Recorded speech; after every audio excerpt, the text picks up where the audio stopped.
This is Tank's Vlog for October 21st, 2018. We're wrapping up today in sports and brought to you by Allow Me to Be Frank, the weekly podcast you can hear on SoundCloud and iTunes. Don't be, never miss an episode. And if you want to hear any episode of the past, click on those links and you're guaranteed to be entertained. Not sure if I can say the same for the coming World Series. It's two big teams, two big markets. But I just don't know if the Dodgers match up with the Red Sox. I honestly think that the National League is inferior to the American League this year. And, I mean, at least if it was the Brewers, you might have got the little guy in there, someone to root for. I mean, it's the Dodgers. And today they went into Milwaukee and made the plays, and the Brewers didn't. I think ultimately what decided the NLCS, as the Dodgers won today 5-1, was Craig Counsell over-reliance on the bullpen. I mean, come on. You take out Yoli Sachin after he gives up one 2-run homer to Cody Bellinger. You destroyed your bullpen. Your bullpen was dead. They were tired because... and then Joe Buck, well, you know, the Dodgers barely hit. They only got 6 hits off the Brewers bullpen. They only got 6 hits. Well, goddammit, it's easy to do that when you only pitch 6 innings. And then he kept repeating the stat. That is why Joe Buck is the worst announcer in the history of mankind. And now we have 7 more games. Well, only 5, I think. But, oh, God. Why can't someone come forward and do a Me Too scandal on Joe Buck? Oh, God, I wish he'd go away. Every day I have to hear him. Whether it be football or baseball, he's awful. Awful. Awful. Oh, God. I really hate Joe Buck. I just really, really hate him. He really is an awful announcer. God. And he just kept repeating this stat over and over again. The Brewers starters did a masterful job this NLCS. No, they didn't. They never pitched.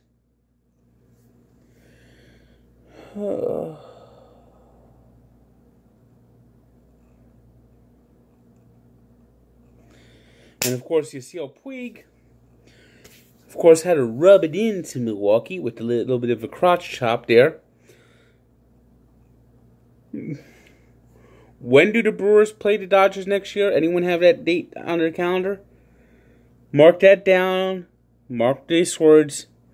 There will be a brawl when the Dodgers play the Brewers. You can guarantee that next year. Especially if Manny Machado comes back to L.A. Because wherever Manny Machado goes, the Brewers will go after him. I think that's guaranteed. So there you have it. Dodgers Red Sox Fall Classic in a rematch of the 1916 World Series, where the big star was a pitcher by the name of George Herman Ruft. Might have to check on this one. I think he was better known as the Babe. And he had a little bit of a history going on beyond that as a hitter. But, you know, in that series he was a pitcher. And he really tied up the Brooklyn Dodgers, or Robins, as they were sometimes known back then, in knots. So I'll have a World Series preview coming for you in the coming days. Though it's pretty obvious who I'm going to pick. It's fait accompli. Boston Red Sox are going to win their 9th championship. College football Saturday. And for the second straight week, number 2 was flushed. This time it was Ohio State. Ah ha ha ha ha ha ha ha ha ha ha ha. Ha ha ha ha ha ha ha ha ha. Lost to Purdue. Ha ha ha. You lost to Purdue. Ha ha ha ha ha ha. Yes, that's right. Purdue beat Ohio State 49-20. I think the fans of Ohio State could use a stiff drink. Maybe they should go get a Boilermaker. And maybe they should have some nice chicken dinner. I recommend Purdue. Meanwhile, the same can't be said for Alabama, who just continues to just rip apart everyone they play. You can't stop them. You can't stop them. Beating Tennessee 58-21. And just to rub it in, Butch Jones, now a coach on the sideline for Alabama, celebrated to rub it into those Tennessee fans where he completely destroyed the Volunteers program. Tagovailoa continues to impress with 4 touchdowns on Saturday. Meanwhile, Clemson had no problem beating NC State 41-7. Notre Dame was off this week. Number 5 LSU in a thriller beat Mississippi State 19-3. Not a whole lot of scoring in this one. With rain earlier in the day, heavy rains and storms, Michigan danced all over the Spartans logo. Yeah, and the Spartans had to sit there and take it, losing to the Wolverines 21-7. Meanwhile, Oklahoma bounced back from their loss against Texas, destroying TCU 52-27. It was Central Florida remaining unbeaten and unrewarded at number 10, beating East Carolina 37-10. Washington finally got Game Day Live to come up there. Finally got Lee Corso, got to wave the flags, and they took every advantage of it, taking control in the North Division in the Pac-12, or as I call it, the middle of the Pac-12, because everyone in that division, that conference, is mediocre. You could say goodbye to the Pac-12. You are not going to be, there's going to be no Pac-12 teams in the Final Four. That is set in stone now. That is a horrible conference. I mean, right now, I think the American Athletic Conference might be better with them, because you have Central Florida, who's probably capable of beating any team in the middle of the Pac-12 right now. Meanwhile, Kentucky bounced back from their loss, beating Vanderbilt 14-7. Very good year for Kentucky. Washington bounced back from their loss against Oregon, beating Colorado 27-13. And it's just official right here. Yes, that's right. Colorado's 5-0 start was fraudulent.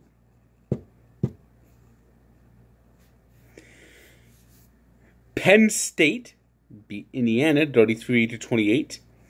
Iowa blanked Maryland 23-0. It was Temple upsetting number 20 Cincinnati 24-17. So Cincinnati enters the top 25 and exits the top 25. Sunrise, sunset. South Florida, they're unbeaten in the American Athletic Conference, and they're ranked 21. They beat UConn 38-30. It was Wisconsin 49-20 winners over Illinois. Let's go outside the top 25. First to stop is into the ACC, where it was Syracuse in overtime beating North Carolina 40-37. It was Virginia doubling up Duke. Second big week in a row, win in a row for the Cavaliers. as they improved to 5-2 and 3-1 in conference play. Florida State beat up on the Wake Forest 38-17 to peak their heads above 500 at 4-3. Next stop, the American Conference, where Arkansas from the SEC came in and beat Tulsa 23-0. Houston beat up Navy 49-36. Navy at 2-5 is not having a good year, but next week they will have their Super Bowl in San Diego as they host the Irish. It was SMU over Tulane, 27-23. Another SEC team came in and dominated the American, with Missouri beating up on poor Memphis 65-33. Let's take a look at the Big 12, where Texas Tech beat Kansas 48-16. Kansas wishes they could play Rutgers every week, but there is no Rutgers in the Big 12, and they're now 0-4 in conference play. Conference USA says Marshall beat Florida Atlantic 31-7. It was Middle Tennessee 21-13 winners over Charlotte. Louisiana Tech over UTEP 31-24. UTEP, the Miners, are digging their way from a deep hole at 0-7. I say we put UTEP against Rutgers in the American Standard Toilet Bowl. See who wins.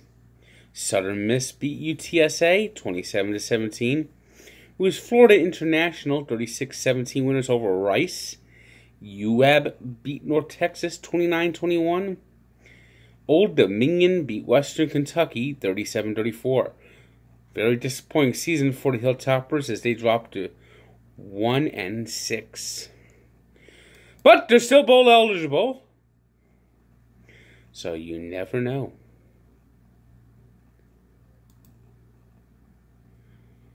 Quick look today. Army beat Miami of Ohio in overtime 31-30. Army's off to a good start at 5-2. Big Ten play. And whoa, Northwestern. Whoo! How did they play today? They laid an egg, but fortunately the egg was laid in Piscataway, so they still found a way to win. 18-15, but boy, when you almost lose to Rutgers, it's almost like you lost anyway. I mean, Northwestern's 4-3, 4-1 in conference play, but what happened today? It's hard to say. I mean, and Rutgers had a chance to win this game. A couple of bad calls. Oof. Northwestern, they were exposed. And Nebraska finally got a win today, beating Minnesota 53-28. Time to celebrate in Lincoln.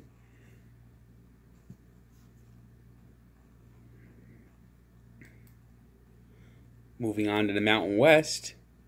In action from Friday, Boise State doubled up Colorado State 56-28. Air Force flew past UNLV 41-35. On Saturday, it was Utah State taking down Wyoming 24-16. Fresno State 38-7 over New Mexico. San Diego State edged San Jose State 16-13, avoiding a potential embarrassing upset to a winless team. And Nevada went into Hawaii and beat the Warriors 40-22. Warriors are now suddenly struggling after their hot start. Moving on to the middle of the Pac-12. From Thursday, it was Stanford over Arizona State, 20-13. And today, besides the top 25 matchups, we had Cal beating Oregon State, 49-7. Utah humbling USC, 41-28. Utah is now basically in the driver's seat in the South. And UCLA got their second straight win, beating Arizona 31-30. Once again, the Arizona Wildcats forever residing near the bottom of the Pac-12.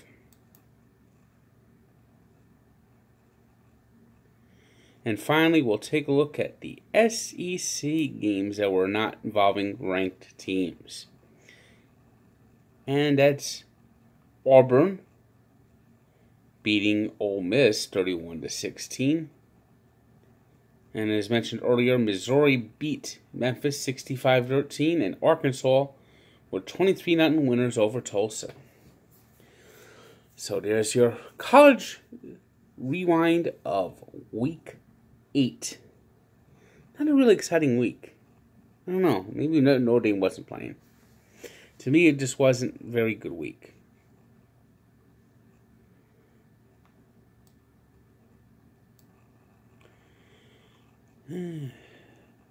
NHL, unfortunately, the Devils lost a second straight game to the vile Philadelphia Flyers, 5-2. As the Devils allowed 3 late third-period goals. It was the Avalanche burying the Hurricanes 3-1. The Sabres cut down the Kings 5-1. The Jets beating the former Jets 5-3. By the former Jets, of course, I mean the Arizona Coyotes. It was the Blues beating the Maple Leaf 4-1. The Senators were 4-3 winners over Le Canadien in overtime. It was the Red Wings 4-3 winners over the Panthers in overtime.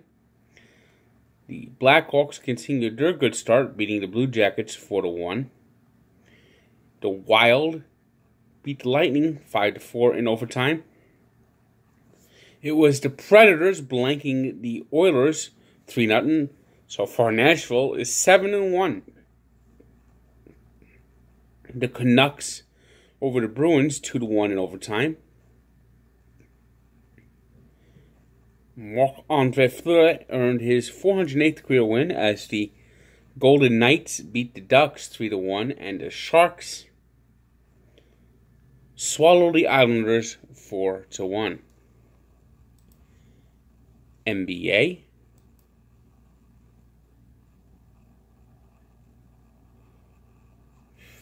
By the way, my NBA preview is up and on my website.